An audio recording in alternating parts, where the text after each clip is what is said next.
Soul land 3 के last part के and में हमने देखा कि जी शिए और लड़कियों की हल्की नोक-झोंक के बीच शे नहीं आकर बताती हैं कि तांग वुलेन को परीक्षा का आखिरी मौका मिलेगा, जिससे सबको राहत मिलती है।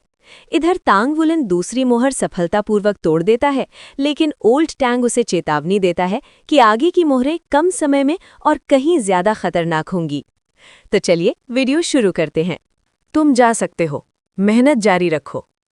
तांग वुलेन के सामने की दुनिया पिघलने लगी, सब कुछ धुंधला होकर शून्य में विलीन हो गया। ठंड। उसकी आंखें अचानक खुल गईं। वो चौंक गया जब उसने देखा कि नहाने का पानी काफी ठंडा हो चुका था, फिर भी ये उसे ताजगी दे रहा था। तांग वुलेन ने अपने शरीर को देखने के लिए नीचे देखा, लेकिन उसे कोई बड़ा बदलाव दिखाई नहीं दिया। तभी उसके पेट के भीतर उठी एक तीव्र मरोड़ती हुई जरूरत ने उसका ध्यान खींच लिया। मुझे बहुत भूख लगी है, कितने दिन हो गए हैं। वो टब से बाहर निकला, जल्दी से खुद को सुखाया और कपड़े पहने। भूख शांत करने के लिए वो जल्द से जल्द कुछ खाने के इरादे से बाहर की ओर बढ़ा, लेकिन जैसे ही उसने वॉशरूम का दरवाज़ा खोला, वो डर के मारे लगभग उछल पड़ा।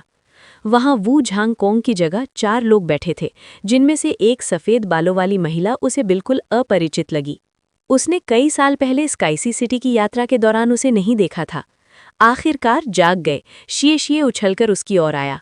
तो क्या मैं समय पर जाग गया? उन्हें देखकर तांग वुलेन की उम्मीदें जाग उठीं।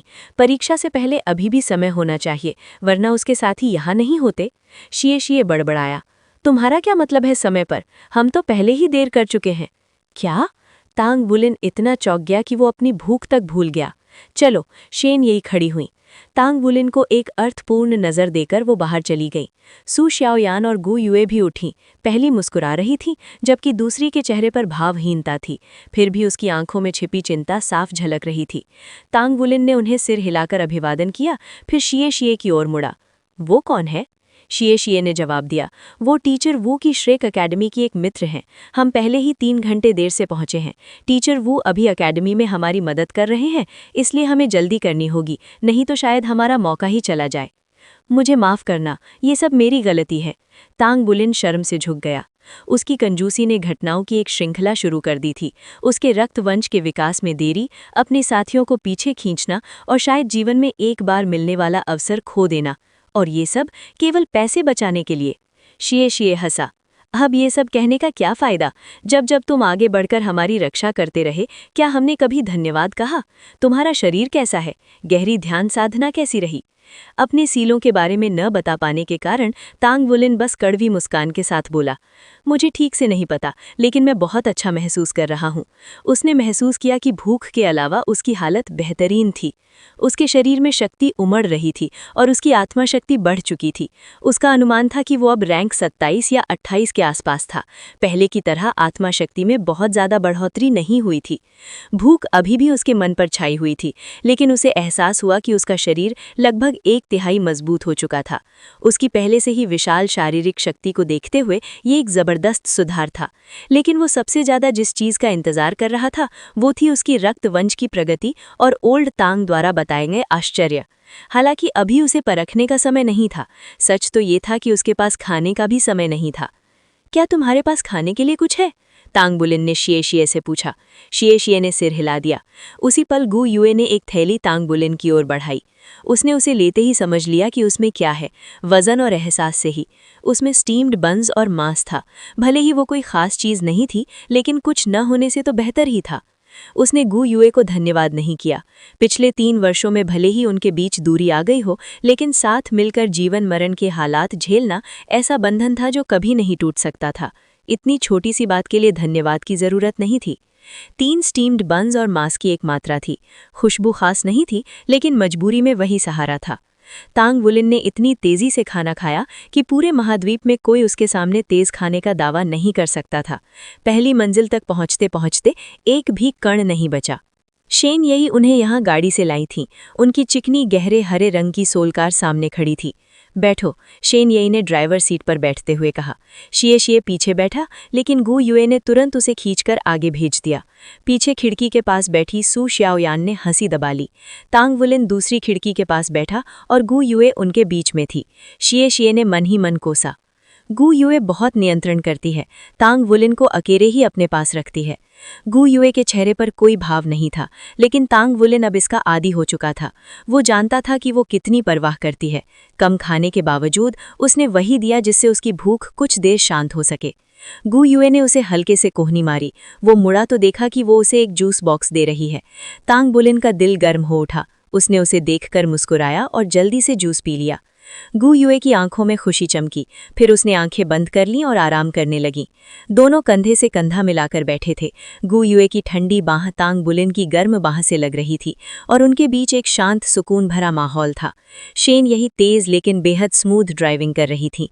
उनकी प्रतिक्रियाएं सटीक थीं, कोई भी अनावश्यक हरकत नहीं जिससे गाड़ी अपनी पूरी रफ्तार दिखा सके।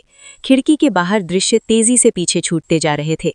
ये क्लास 0 का श्रीक सिटी को देखने का पहला मौका था। शहर बेहद जीवंत और विशाल था। जब तांग वुलिन ने पहली बार ग्लोरी बाउंड सिटी छोड़ी थी तो उसे ईस्ट सी सिटी ही एक पूरी दुनिया लगती थी, और अब उसे श्रीक सिटी के बारे में भी वही एहसास हो रहा था, बस इस बार तुलना ईस्ट सी सिटी से थी। ये सच में महाद्वीप के नंबर 1 शहर है।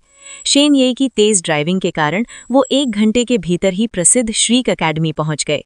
उनके सामने प्राचीन शहर की दीवारें उनकी दृष्टि से भी आगे तक फैली हुई थीं, मानो एक विशाल अजदर अकेडमी को घेरे बैठा हो। दीवारें सामान्य थीं, बिना किसी सजावट के, यहाँ तक कि कोई साइन बोर्ड भी नहीं था। मुख्य द्वार के बाहर लोगों की भारी भीड़ जमा थी, शोर और उत्साह से भरी हुई। मुख्य द्वार से अंदर जाने के बजाय शेन येई ने गाड़ी को एक ओर मोड़ दिया।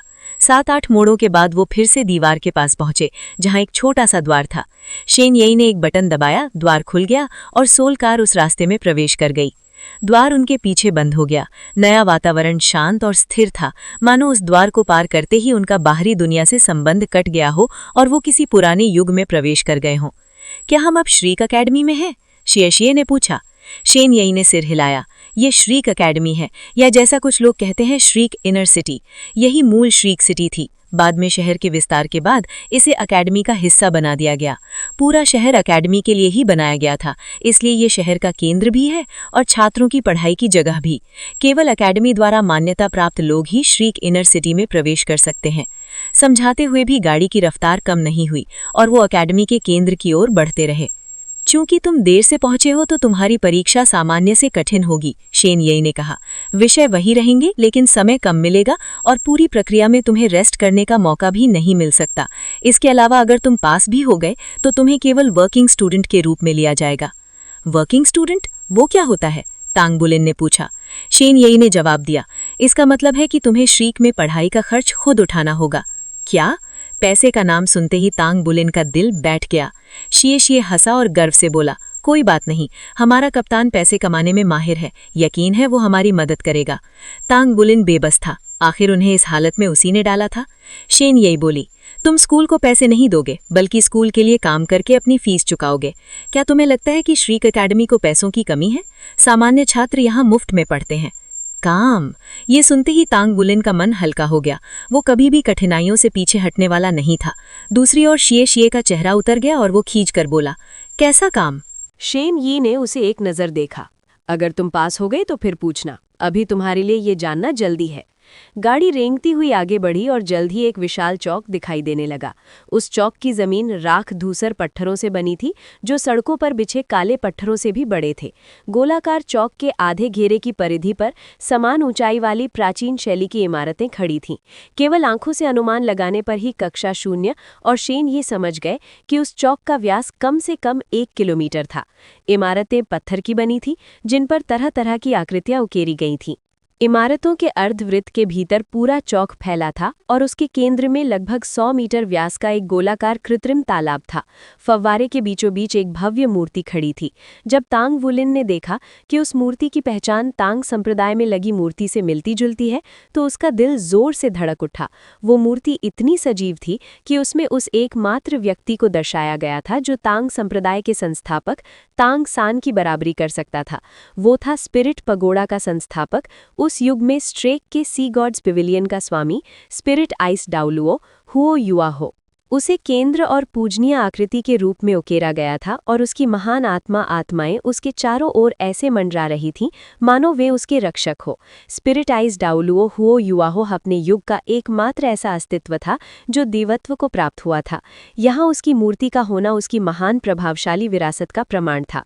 उसकी मूर्ति तांग संप्रदाय में थी, स्पिरिट पगोड़ा में थी, और यहाँ भी तांग वुलिन की आंखें श्रद्धा से चमक उठी। ये स्पिरिट आइस प्लाजा है। इसे 10,000 साल पहले तब बनाया गया था जब श्रेक अकेडमी ने विस्तार करना शुरू किया और आज के इनर सिटी का रूप लिया। वर्तमान में आउटर कोर्ट की मुख्य शैक्षणिक इमारतें यहीं स्थित हैं। जैसा कि तुम लोग समझ ही गए होगे, इसका नाम विश्वविख्यात स्पिरिट आइस डाउलुओ हुओ युआहो के नाम पर रखा गया है। मुझे यकीन है कि तुम सब ने उसकी कथाएं सुनी होंगी, इसीलिए मैं विस्तार में नहीं जाऊंगी। अब चलो स्कूल की इमारत में प्रवेश करते हैं। संक्षिप्त परिचय देने के बाद शेन यी उन्हें इमारतों की अंगूठी की ओर ले गई। जैसे जैसे वो इमारत के पास पहुंचे, दीवारों पर उकेरी गई मूर्तियां और अधिक स्पष्ट होती चली गई। ये सभी इनर कोर्ट के शिष्यों की मूर्तियां हैं। हर वो छात्र जो इनर कोर्ट में प्रवेश करता है उसकी समानता में एक मूर्ति बनाई जाती है, स्मृति के लिए भी और श्रेक के इतिहास के प्रमाण के रूप में भी। शेन ये ने समझाया जब उसने उनकी आंखों में उभरते विस्मय को देखा।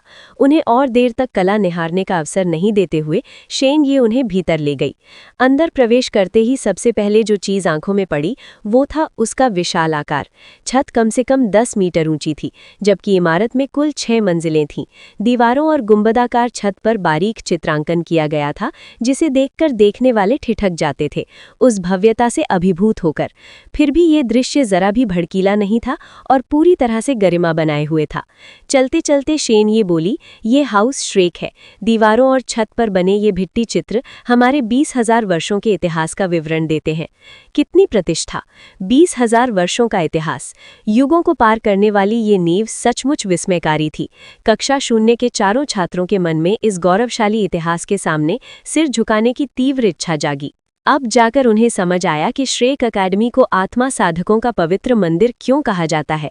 श्रेक अकेडमी की यात्रा किसी तीर्थ यात्रा से कम नहीं थी।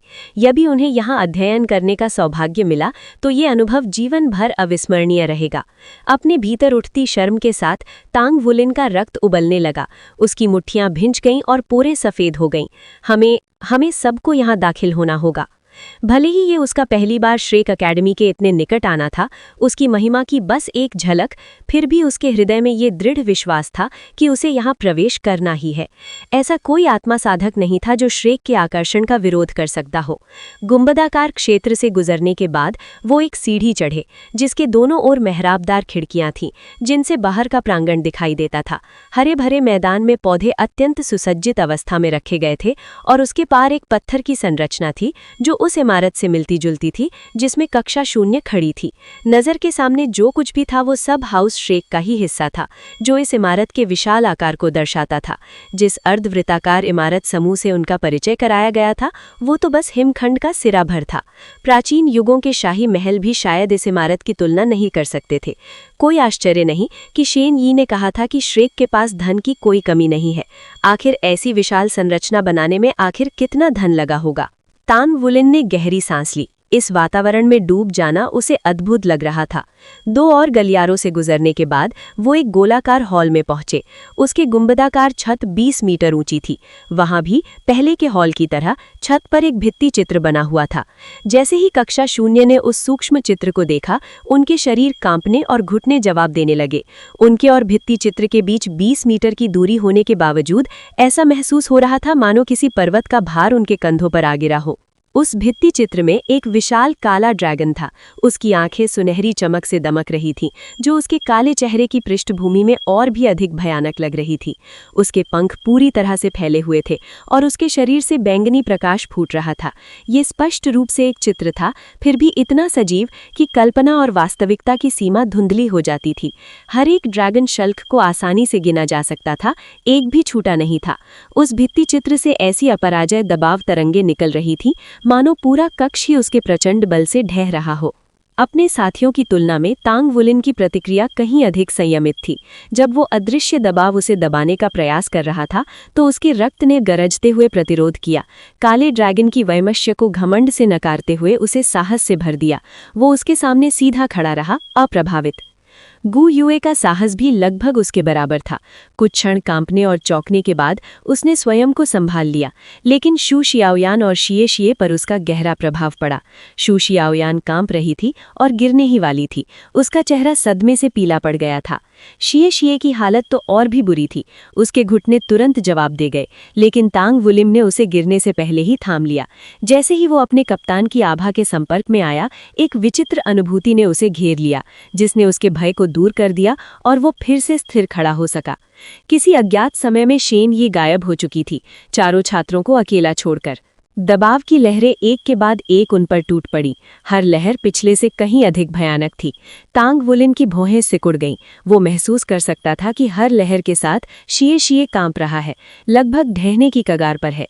होश में आते ही तांग वुलिन ने देखा कि शेन ये अब वहां नहीं थी। तब वो इस निष्कर्ष पर पहुंचा कि ये स्थान जितना दिखता है उससे कहीं अधिक रहस्यमयी है। ये संभवतः उनकी परीक्षा का ही एक हिस्सा था। तांग वुलिन ने ठंडी सांस ली। उसकी आंखों की गहराई में सुनहरी रोशनी भड़क उठी और उसके रक्तवंश की शक्ति सक्रिय हो गई। सुनहरे शल्क उसकी दाहिनी बाह पर उभर आए, पहले से कहीं अधिक शक्ति से धड़कते हुए। वो अपने रक्त में उफनती हुई शक्ति को साफ महसूस कर सकता था। शल्क बाह से फैलते हुए उसके कंधे, कॉलर बोन और फिर उसके धड़ के दाहिने हिस्से तक पहुंचे। उसकी गर्दन का दाहिना भाग भी अछूता नहीं रहा। उसकी रक्तसार शक्ति उसके शरीर की सीमा से बाहर फैल गई और उसके साथियों को अपने घेरे में ले लिया ताकि वो उनकी रक्षा कर सके। तांग वुलिन को स्वयं भी एक घटना अजीब लगी, लेकिन उसने इस पर ज्यादा ध्यान नहीं दिया। उसने ठंडी हुंकार भरी और काले ड्रैगन के कुछ दमनकारी दबाव को बिखेर दिया। अब जब ज़ी शिए तांग वुलिन की रक्तसार ऊर्जा से घिरा हुआ था, तो वो अंततः अपना संयम वापस पा सका। हालांकि ज़ी शिए तांग वुलिन की रक्तसार को प्रत्यक्ष रूप से महसूस नहीं कर सकता था, फिर भी उसके पास खड़े रहते हुए उसे एक अडिग सुरक्षा भावना महसूस हो रही थी। जब तक वो तांग वुलिन के साथ था, उसे लगा कि सब कुछ ठीक रहेगा। शेन ई एक पत्थर के स्तंभ के पीछे से प्रकट हुई और उसके पीछे एक वृद्ध व्यक्ति चल रहा था। बूढ़े ने गहरे हरे रंग का चोगा पहन रखा था और उसके चेहरे पर गहरी हैरानी झलक रही थी। उसने तांग वुलिन को देखते ही संतोष में सिर हिलाया। बुरा नहीं, इस बच्चे में एक छोटे दैत्य जैसी क्षमता है। इतने वर्षों में पहली बार किसी को देखा है जो स्वर्ण नेत्र काले ड्रैगन राजा के दबाव को सह सका हो। कक्षा 0 के छात्रों को ये ज्ञात नहीं था कि उनके ऊपर बना भित्ति चित्र एक ऐसे टाइटल डुलुओ द्वारा बनाया गया था जो चित्रकला में निपुण था। लेकिन जो आतंक ये उनके हृदयों में जगा रहा था, उसका असली कारण ये था कि इसे महान स्टारडू वन में रहने वाले सबसे शक्तिशाली आत्मा पशु, भयानक स्वर्ण नेत्र काले ड्रैगन राजा की एक रक्त की बूंद से चित्रित किया गया था। ये रक्त की बूंद उस पौराणिक युद्ध से प्राप्त हुई थी जो ड्रैगन और श्रेक अकेडमी के सबसे शक्तिशाली सदस्यों के बीच हुआ था। ये भित्ति चित्र परीक्षार्थियों की आध्यात्मिक शक्ति की परीक्षा लेता था। वे जितनी देर तक दबाव सह पाते, उतना ही अधिक उनका अंक होता। शैनी भी चकित रह गई थी। उसने पहले गु युए को कक्षा 0 की सबसे संभावनाशील छात्रा माना था, लेकिन अब तांग वुलिन भी एक और उज्ज्वल प्रतिभा के रूप में उभर आया था। इस ब्लैक ड्रैगन हॉल के लंबे इतिहास में कभी किसी ने अपनी स्वयं की आभा का उपयोग कर भित्ति चित्र की शक्ति का प्रतिरोध नहीं किया था। परीक्षार्थियों को हमेशा अपनी ही शक्ति से इसका सामना करना पड़ता था। एल्डरली, इस परीक्षा का अंक?